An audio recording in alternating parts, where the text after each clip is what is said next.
Hi guys, welcome back to my channel. Today I'm going to show you how you can uh, connect your Bluetooth or microphone device on a Google Meet.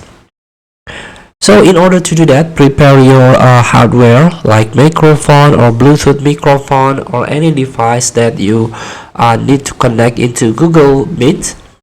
And after that, you can open Google Meet by signing into your Google account on any browser, especially in Chrome, and you can search on this app icon, Google Meet. You can click it. Now, as you can see, this is the home page of Google Meet.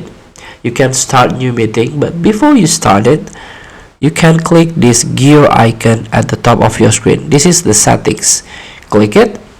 Here, do you want people to hear you in the meeting? You can turn off your microphone at any time that you want, but here you can click allow microphone, allow this time, and here this is how you can set your microphone or any output device for speakers here. And this is the microphone here.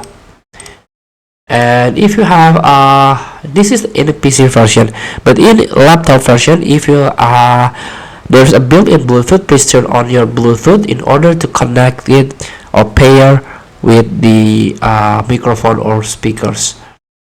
So you can choose the speakers, choose the device in here. Now you can close and start new meeting or join meeting by this link. So feel free to try. Thank you for watching. Don't forget to comment, like, and subscribe. Also click this button below. See you in the next video.